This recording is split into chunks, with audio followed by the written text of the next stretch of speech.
Good day, good afternoon, good morning, wherever you are in the world.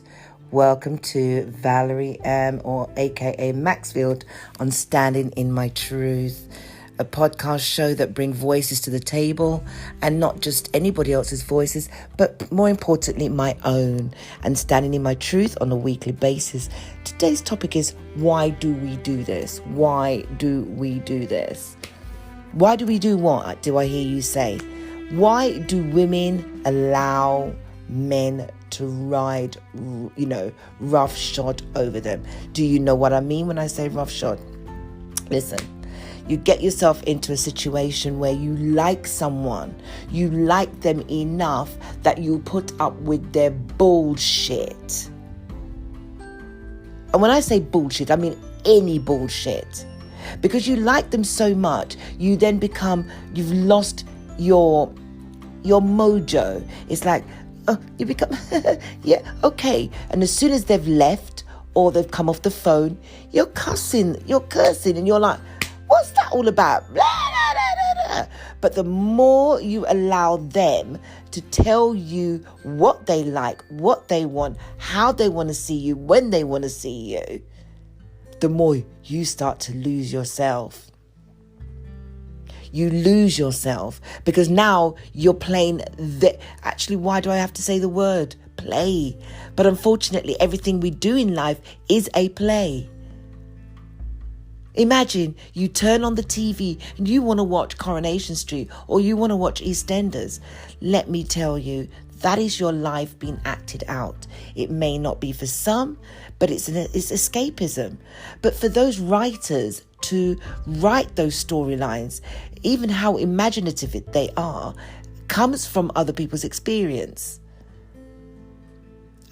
Maybe that's why I don't watch the soaps as much as I used to. You know, America has, the Days of Our Lives or General Hospital. I'm a Holby City girl or a Casualty girl, maybe because I always wanted to be a doctor, apart from being a footballer back in the day. But most of the scenarios played out in any dramatic film or play are experiences of what people have gone through. But let's bring it down to real reality. Why do women allow the situation that we are still in 30, 40 years down the line? The cycle has not been broken from our parents. We've watched the females in our families being shat upon from a great height. And even though we say to ourselves, when I get older, I will not live like that, only to find ourselves watching our mothers who have been in loveless relationships and telling ourselves that we wouldn't do that. So we go out there and we have fun and we feel that we should have multiple boyfriends or multiple partners or even play the partner that we're in, only because we don't want to be thinking that we don't want to be in a loveless relationship. Bullshit. It's just all bullshit. I've been there, I've seen it, I've worn the t-shirt. And then I stand outside on the street going, oh God, not me. Well, yes, me. Yes.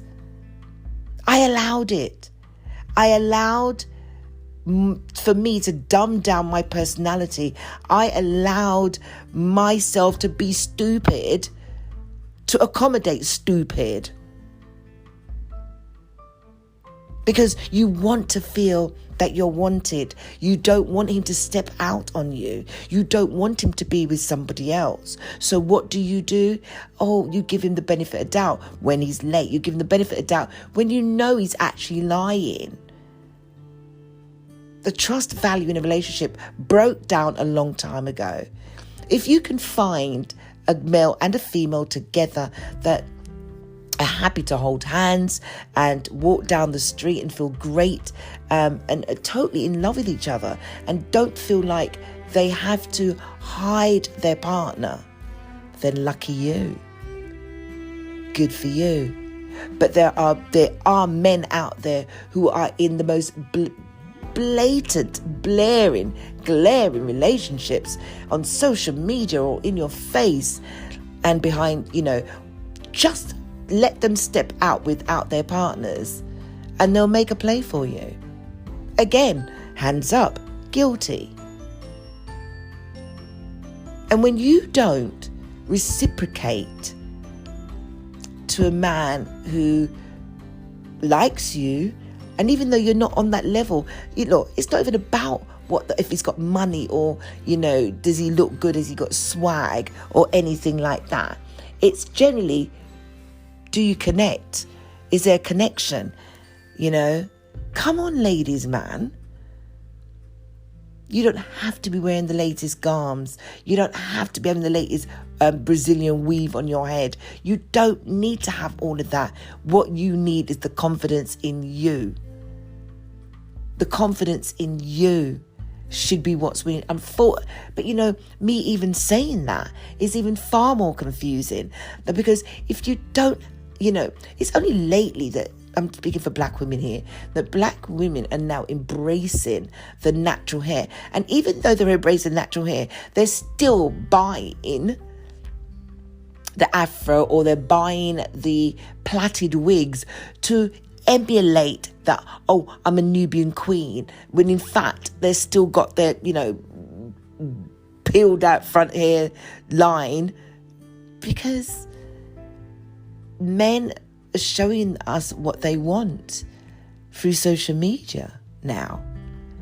You need to be looking a certain way for you to be attractive to the male species. The other day I was reading or watching, which I turned off quite quickly, where somebody was going on about, if you're not light-skinned or if you're not white or if you're not, mixed race, you don't stand a chance. Unfortunately, yes, that's the sad world we live in. But how superficial is that? Do you think the colour of your skin is going to get you into your 30s and 40s and 50s? Because your skin is going to get all dried and wrinkled up at some point. You could detox, you could take all serums and facial creams and all sorts. You're getting older. You will get old. You could buy breast implants, you could have batty implants, you could have nose You're getting older. Providing you don't die, you will all be getting older. And your looks will start to rescind with it. What happened to just loving yourself, women? What happened? And for centuries, our female, before us have put up with so much crap from men who've had 4 or 5 different baby mothers. You've actually got women who know the guy is going out with your friend, and they will still go and sleep with that guy and get pregnant for him and break up a sisterhood of friendship. Again, this is not even a colour thing. This is absolutely what women do. And then have the audacity to write letters, write texts, write all sorts and say, it's the woman's fault. No, you started this. When you went into that relationship, you didn't go in with your hands clean. You went in thinking that, okay, this is what he wants, I'm going to give him that. And what he did was he went and found someone who didn't have to give him anything but themselves. Stop making it that easy. Stop making it that easy. There's too many women who've also been raped behind closed doors and have to still walk the streets today, watching those guys walking around like they are the gods almighty. Doesn't matter if they're 40, 50, you name it, watching them, only to find that on their deathbed or when the funeral comes about, you find out all these disgraceful stories. And then you find out that the cousin over there is actually your brother or your sister. Man, why do we live like that? Have some self-respect. If you've got daughters, talk to your daughters. Do not let us make the same mistakes that our parents made. If you know that you cannot be in that relationship with that person, be honest with each other and stop spreading the juices that doesn't need to be spread. Of lately in COVID, you're hearing about systematic abuse of women within the music industry that have been raped. The other day we had a movie that came out via Small Axe where, it showed a rape scene where we all used to go out partying in the black community, and, it showed. But, a lot of people was up in arms saying, I don't remember that happening. Yes, it did. I'll hold my hand up. I am one of them that got away from being raped. Within the scene that I've been in twice, almost been. Listen, it is rife. It still happens today. It happens today. We need to be more aware. We don't, we go around wanting things so badly that we're prepared to sell our souls to the devil. Why? Why do you feel it's necessary to strip to the bare minimum and give the man nothing to the imagination to think about when he could actually just tap into your spirituality, your brain, and be fed from that? Because then the sex on top of that would be flipping amazing. Yes, I'm giving analogies. You want me to dish dirt? My dirt I will dish in my books. The book that I'm writing. The book that allows me to not relive being pinned down by someone who is prolific within the music. Prolific, everybody knows him. And to this day, he has a cheek to be looking me in my face like it never happened. Because to him, he had the right to feel that he could do that to me. Because I walked away feeling that I deserved it because I listen to me. This has to stop. We have to get our girls and women and beautiful women to start loving ourselves. Not loving ourselves because we need to find a man to love us. We need to start loving ourselves first. And if you've got children, especially female children, and even if you've got male children, show them what it's like for a man. If there's no male presence, but you tell that child, this is how you need to treat. I know that daddy's not here, but here's the alternative. Here's the alternative. If you want to do better, at least don't badmouth the father. It's pointless bad-mouthing the father, because what happens is it's a vicious cycle. It comes back again. I've seen it. It's running in my family right now. And I tell my daughter this: you don't ever, your children do not, if for any reason you do not get on with the fathers or father, do not badmouth that child in front of him. Let them grow up to make their own decision. Any bad conversations you've got to have them with the father on the phone, face to face. If it's volatile, stay away. Do not let the violence be shown in front of the children. You have the choice to do that. You have the choice to do that. Seek the protection if you need it. But learn to love yourself so that your children can harness what it's like to be loved and see what love looks like, so they don't go out there and treat someone else's child badly. And as for you grown adults, women, people of my age who has seen the impact of knowing there's a guy that you like, you want him so badly, but he's with someone else, leave him alone. It doesn't matter how much you want him. And he's going to make you feel good. Make your damn self feel good and make yourself available in the market for somebody else that has got nobody else or no baggage. Yes, it might sound easy for me to say, but it is that easy to do. From someone who, for the first time in their life, is now single, free, and it's the first time I've ever been single within a whole 18 months without no interaction of drama. The drama I used to get myself into. I get men 24/7 in my DMs, 24/7. And the scariest part about that is if I don't reciprocate, all of a sudden I'm the bad guy. They don't want to talk to me anymore. But I've made peace with myself that, hey, I didn't jump into your DMs. You came into mine. And because I don't reciprocate what you see on Facebook or in Tintagram or whatever you want to call it, TikTok, Micklock, right? That's your prerogative. I've made peace with it. Yes, you might be the one that's got away. You might be the one that's got away. But I'm prepared to take that chance. And for those who think they know me, I don't pay any mind anymore. And that's what a lot of things I noticed you women do. It's all about, what is he going to think about me? What does it matter what he thinks about you? It's what you think about yourself.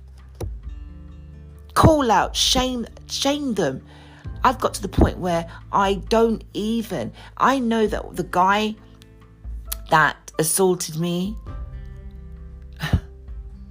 man, I've had two, but one I will never see again because I think apparently, anyway, that's a long story. But the other one, good luck to him, he's now in a relationship, blah, blah, blah. But I remember him crying after he assaulted me. And when he sees me, when I look at him, I know I see deep into his soul. And I knew the trouble that I could cause for that person.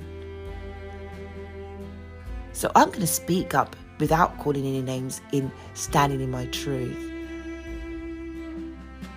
As one of those females who, yes, I know what it's like to be assaulted. I'm not looking for penance or likes or, sympathy from anyone. This is where I have to tackle my own,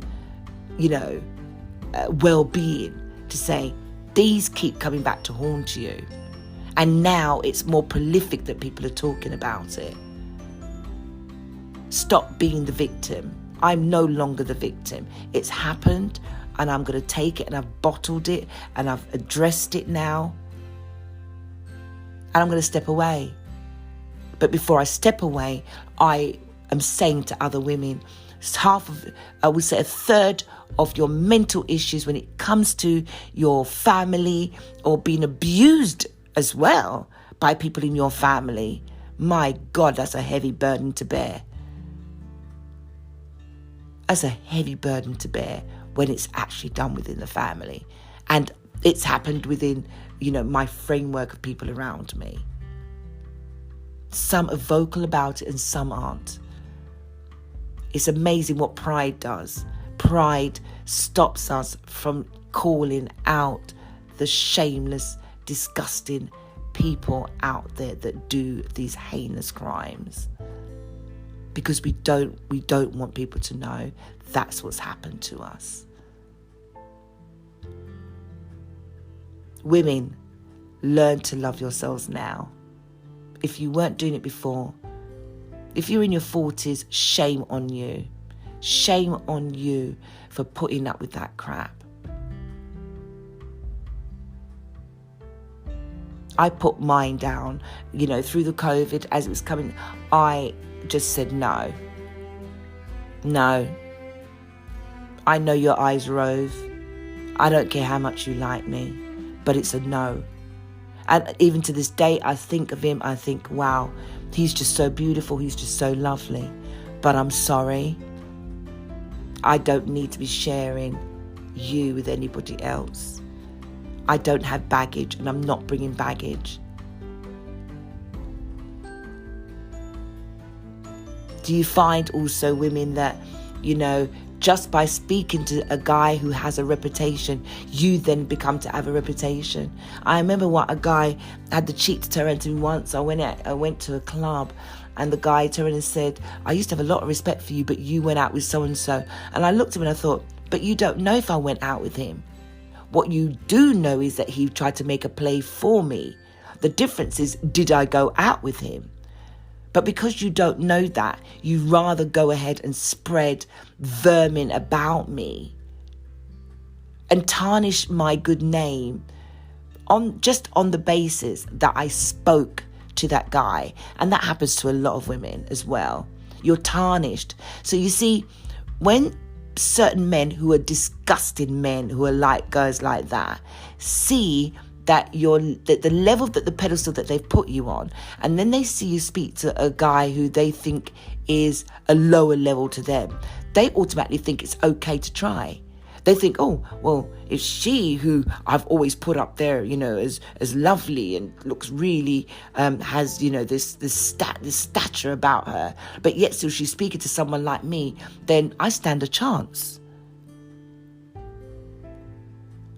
And then we allow it, because now we're being friendly. Because I never forget the same guy who abused me turned around and said to me, you're too entertaining. And I didn't get what he meant by that. It was after he did it, and he was telling me that I would go out and smile with everybody and it would annoy him. And for him, he felt that I was too entertaining. He says, women like me deserve what I get because, I'm too... excuse my French, who the fuck says that? Black men actually does.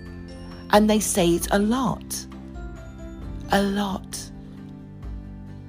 They'd rather see a woman that's going to run and jump all over them than a woman who's happier in themselves and would smile with someone, not to hurt someone's feelings. And then they start to put them down. And all of a sudden, a man will see a beautiful woman. I think all women are beautiful.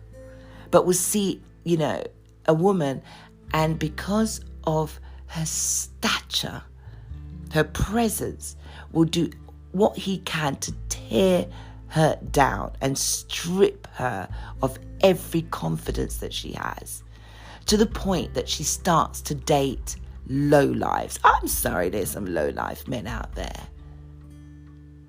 Because you lose the beauty of you because somebody has told you you're no longer no good. You're soiled goods. You're not great.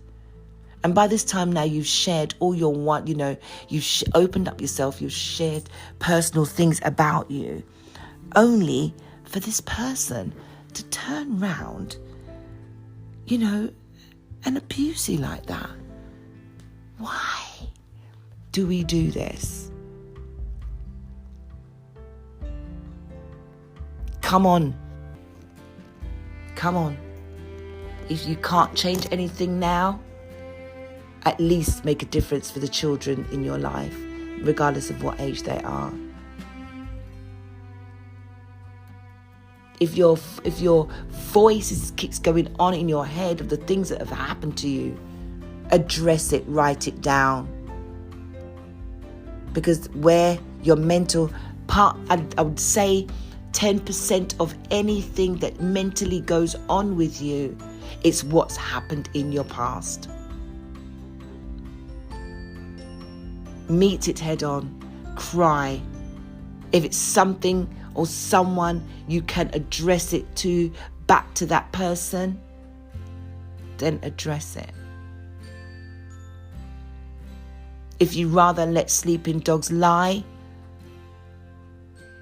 still write it down. Do not let that become a secret that goes to your grave with you. Be brave. Just be brave. And on that note, standing in my truth, the women who have been hurt, See you in the next segment.